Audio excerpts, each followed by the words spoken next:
In-laws, family, friends and guests were on hand to receive the body amidst displays by pallbearers.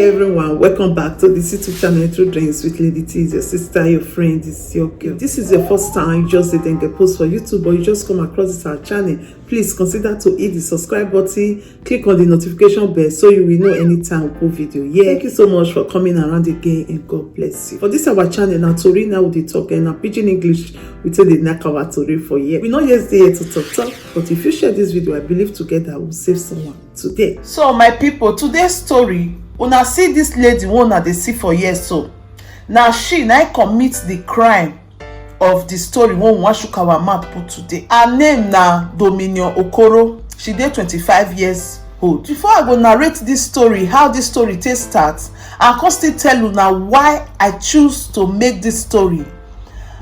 I just get one question when be say I want ask. Una see this girl now we commit this crime, so this evil crime, this evil thing, this wickedness wey this girl do so. Na poor girl. Her picture just quick come out, quick. My question now be say, why e be say if poor person do rich person bad, e no dey take 1 minute, the person picture don come out. E no dey take, don fit arrest all the poor person family. For that Nigeria, they go arrest mama, arrest papa, arrest all the family before they come finally arrest the person wey be say na he do the thing. And now the picture go dey fly for everywhere. Why e come be say if rich person do poor people bad, why e be say their picture we no dey see am? Na here we take dey hear say see wetin happen for court, wetin he talk.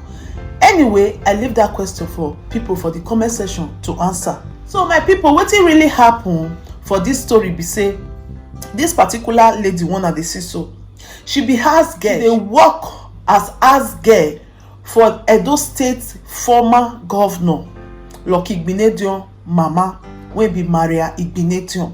And this mama soul, may her soul rest in perfect peace, and I pray that God will give all the family the strength to bear this great loss.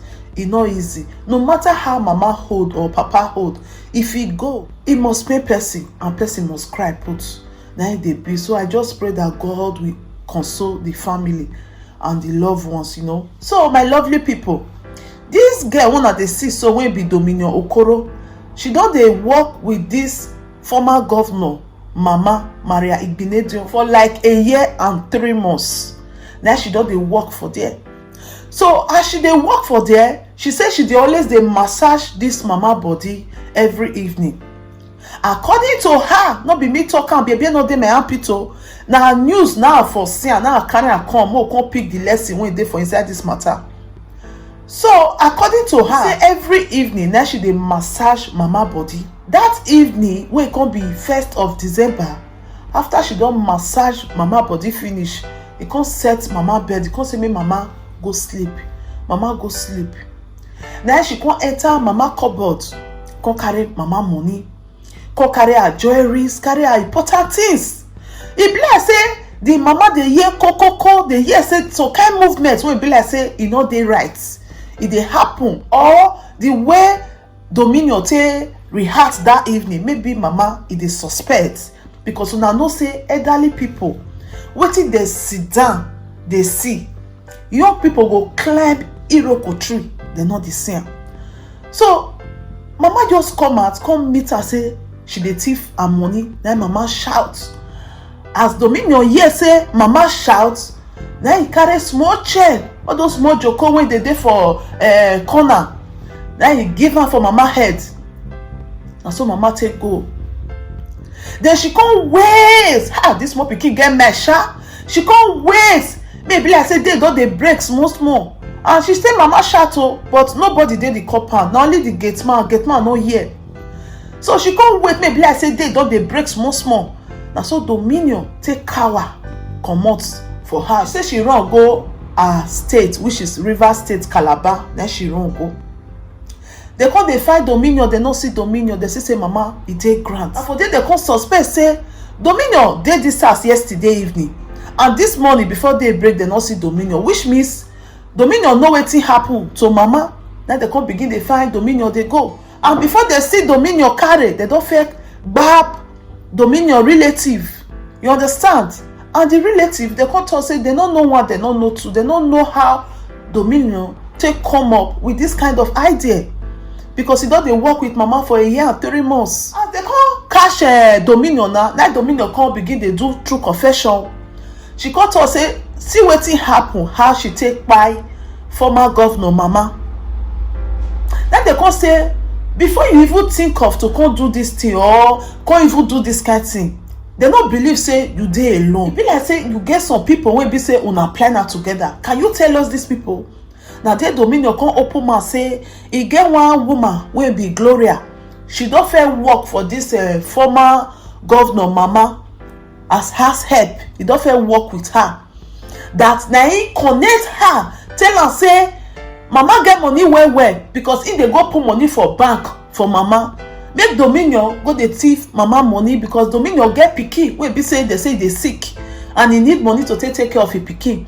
So he come tell am say if you fit dey thief the money dey come, she go give her some of the money make she take go take care of the pikin. Na that one na devil come enter Dominion mind. Dominion no even think say kirikiri go dey there dey wait for am. Now Dominion come put hand for this kind evil hearts. Now Dominion e don land for inside kirikiri. Small pikin of 25 years where you want for start life now. This one na lesson to young ladies. Please, anytime people tell una una go dey do all this kind thing, una know say go land una for kirikiri, make una dey remove una hand, because the person wey send una na suspect. They go talk. If he deny say no send una, proof no dey say na he send una, they feel free and later, but now you wey be say na your hand they see koro for inside the matter. Now you go chop the kirikiri, everlasting kirikiri, just like this Dominion now. The pikin wey say they sick, wey say want take care of, he go see how take care of the pikin again now.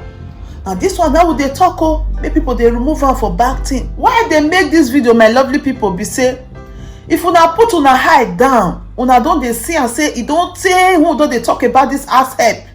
All the videos wey we make since this January come reach now, house help don kpai many people, they don poison many people. When be say we dey talk and say no be ordinary, that e be like say somebody from outside na dey give house help the codes to tell them what to do.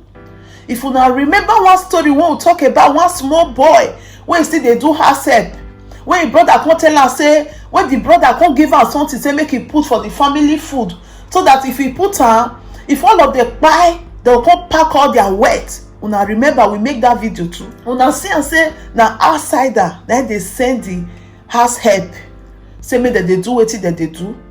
Una see am. So they say if house no keep person, outside no dey fit keep person. If house no sell you, road no go buy you. This one na lesson for everybody to learn. Before you carry house help, make sure say you dey intervene time to time. Make sure say you dey talk to una, take care of your house help, and also make sure you know people wey dey talk with him or her. Very important. Before you carry house help for mama, your grandmama or your mama say they don old, make sure say una dey follow up. Una not say house help dey there. Some people their mama na house help na be everything. House help don turn to pikin for them. They feel say that they pay house help if they do a job. Please, una say they put una eye down for una mama, the house help wey be say if they work with una mama. Very important. And una wey get children too, una dey put una eye down, because evil full everywhere. Money is the root of all evil. There are some people, they are very nice, but once they don't start to dey see money, they don't dey change. Oh, so I don't know why it be like that. So my people, I go stop this my story for you. I don't know what to now think about this whole story.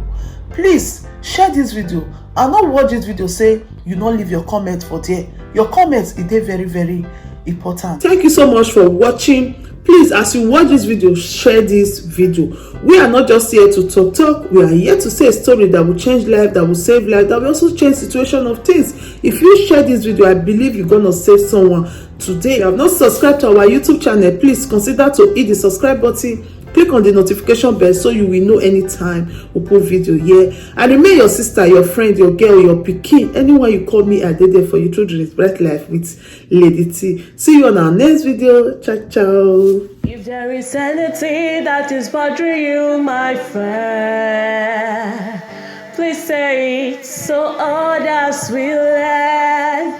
Bring it to True Dreams with Lady T. And God will be your strength. Bring it to True Dreams.